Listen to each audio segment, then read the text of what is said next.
যুক্তরাষ্ট্রের মিনিয়াপোলিসে অভিবাসন নিয়ন্ত্রণকারী সংস্থা আইসির বিরুদ্ধে ক্ষোভ কমছেই না। প্রতিদিনই তাদের অপসারণ সহ নানা দাবিতে রাস্তায় নামছে মানুষ। মিনিয়াপোলিসের কেন্দ্রস্থলের উদ্দেশ্যে মার্চ করে সেখানকার বাসিন্দারা। এ সময় তারা আইসি বিরোধী নানা স্লোগান দেন। পরে বিক্ষোভকারীরা জানান, সরকারের এমন পদক্ষেপ স্থানীয়দের মাঝে আতঙ্ক সৃষ্টি করছে। অনেকেই এখন নিজেদের ঘরের বাইরে বের হতে সাহস পাচ্ছেন না। আমরা চাই আইসিই যেন এখান থেকে চলে যায়। এছাড়া বিক্ষোভ হয় আইসি কার্যালয় সহ হুইপল ফেডারেল ভবনের বাইরে।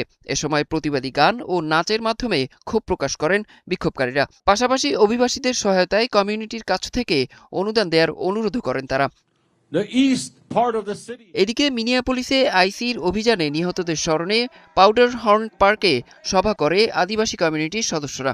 এ সময় তারা রেনিগুড ও অ্যালেক্স পেট্রির স্মৃতিচারণ করেন। পাশাপাশি প্রতিবাদ জানান আইসির কর্মকাণ্ডে।